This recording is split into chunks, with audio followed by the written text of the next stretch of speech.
Hello everyone, this is Greg the Rural Economist. Today we're going to talk about how to tear a pallet apart if you're trying to save the lumber. If you're a fan of the Rural Economist Facebook page, occasionally you'll see a pallet project that I've come up with that I've just designed and built. Now most of my projects I don't draw out and do a lot of planning on them. I find a need, something that I need. I come up with an idea in my brain and I go about getting the materials to get it done. I've built a bedside table for my wife. Now that one I drew completely out because it had a sliding drawer.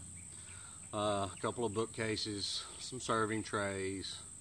I've got some plans for like a spice rack coming up and things like that. I've had some folks that know me personally, and I've actually had a couple of emails after or private messages after I've posted a pallet project that people have tried to do a pallet project and they keep tearing up the wood. And there is kind of a knack to tearing apart a pallet if you're planning on using the wood. One thing to consider is that pallets that you get, they're going to be one of 4 types of wood.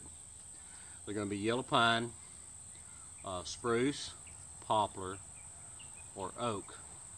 Poplar and oak are the 2 easiest to break. They're the most challenging to disassemble and keep. Oak being so hard that it gets brittle. Poplar is actually really soft, but it's really easy to split. So I've got a pallet here.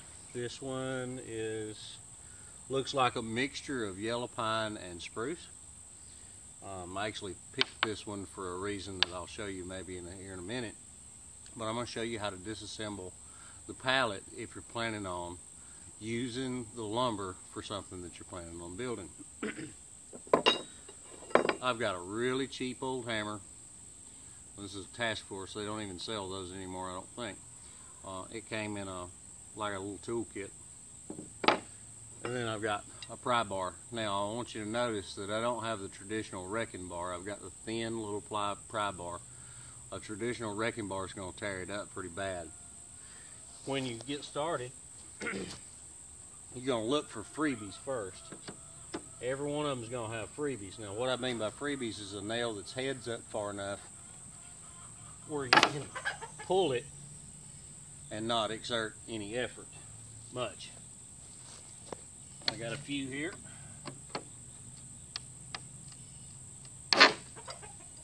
Now if you're a nail saver like I am, then you can build a complete project and not even have to buy any nails. And in that way, the only thing that you're really out of the project is your stains or your paints.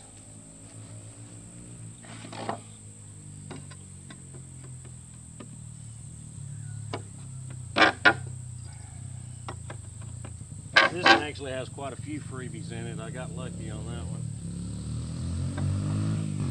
And it won't go, okay? Once you get out all your freebies, I like to start on one side.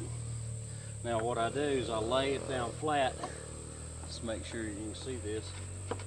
And I come in and I just barely pry up. Not too much. Pry up, not too much. Pry up, not too much. If you hear it crack, stop. Up. And then I come at it from the opposite side. Same deal.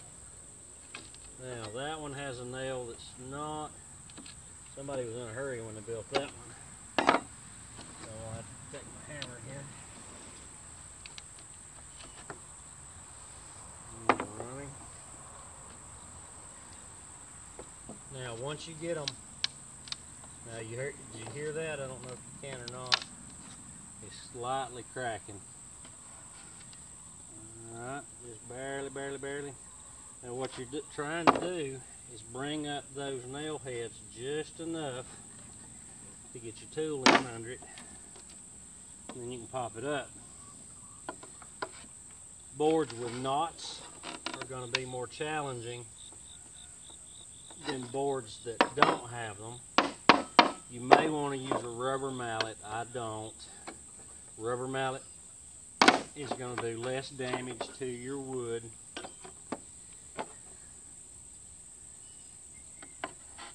But it's also not going to be as strong as a regular one. Now I keep all of the nails to make sure that they don't get in the yard here.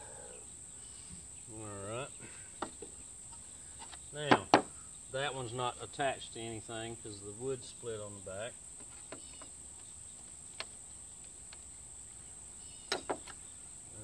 Alrighty. There we go.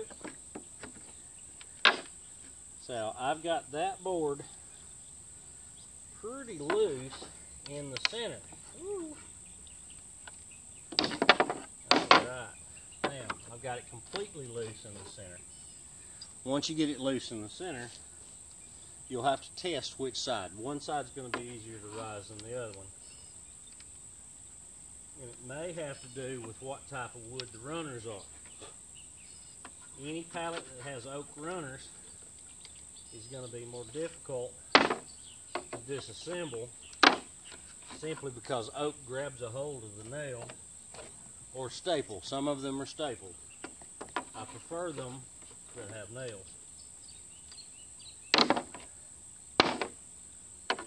Now see, I'm not putting the true curve on it. I'm just using that little part right there that's just barely curved to get it to pop up.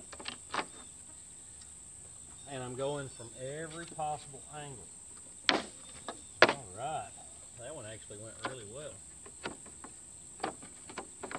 As you're going along, you'll find some boards are going to be more challenging than others. And even taking your time, you're going to see, alright, now lifting, at certain ones, it's just going to be, you're going to break a board.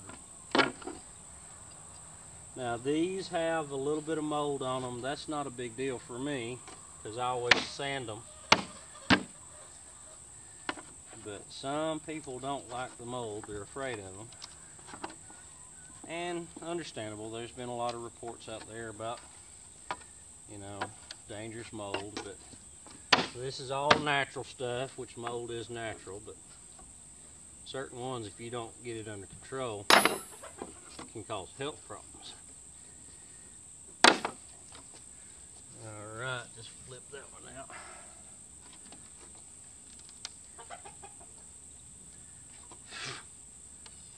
Being attacked by mosquitoes.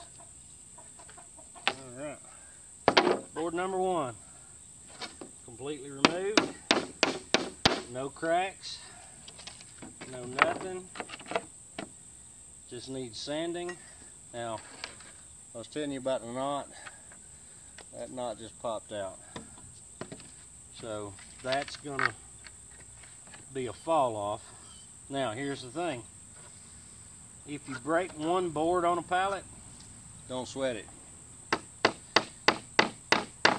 Always figure more wood than what you need. Pallets, shipping crates. A person on the Facebook page said that they go to a window sales company or glass sales company because the glass gets shipped in crates, which is true. And they got to do something with them anyway, which is also true.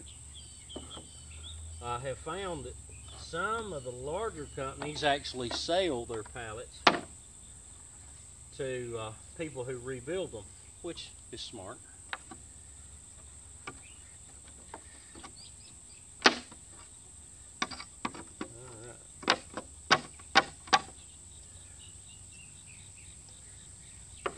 I don't blame anybody for trying to maximize their profit off something.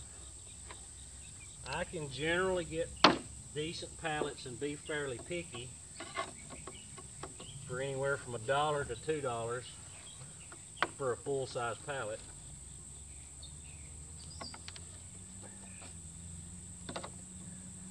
Small, what I would call a quarter pallet, a lot of times I can get them for $1 a piece. Quarter pallets are perfect for small, like end tables, work tables, things like that. You can actually just rearrange the boards on them, put legs on them, and be done. And I got a kitty cat attacking my podium here. That's why you were shaking some.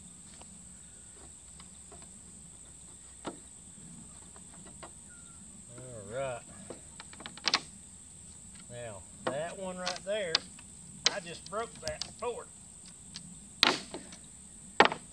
because that edge was not structurally sound. That doesn't mean that I can't use that board, it just means I got to be more picky about where I put it.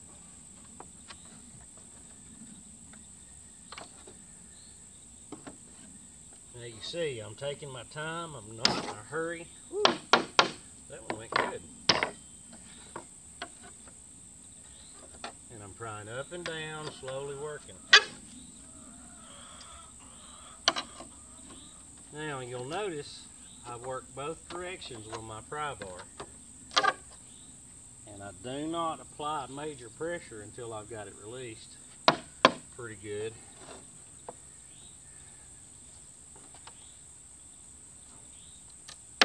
There we go.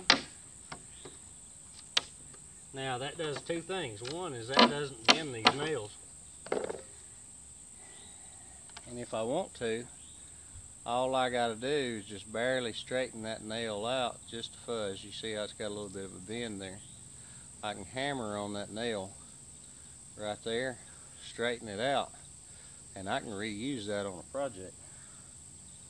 Is that being cheap? Yeah, probably. Is that being self-reliant? Absolutely. Now, you can make stuff that looks pretty nice, at least it does to me. I call it rural chic for obvious reasons.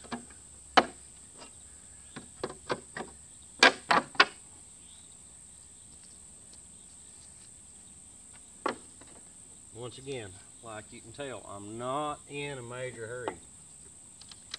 Now, if you have the equipment, you can actually shortchange this pretty good bit. If you have a reciprocating saw, and you're not going to reuse the runners, you can come in under these runners and you can cut out the runner with a demolition type blade and salvage these top boards, but you won't be able to use your runners. If you're planning on using your runners, do it this way. It'll be slower, but you'll have better control.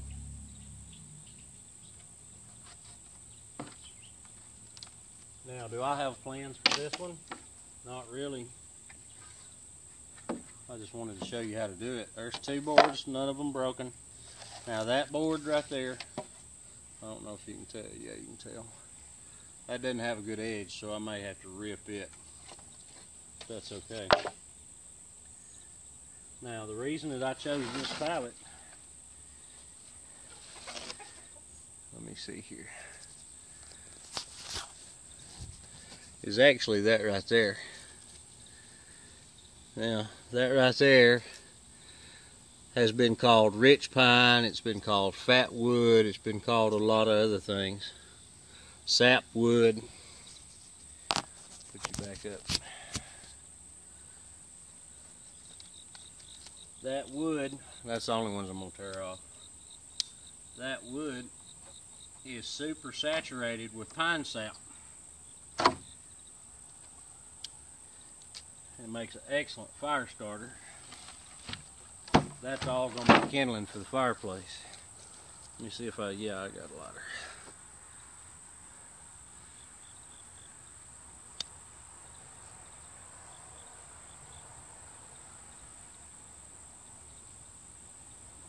Alright. Now I don't know if you can tell or not. I don't think you can. That produces a black smoke. But you can tell it's flaming up pretty good.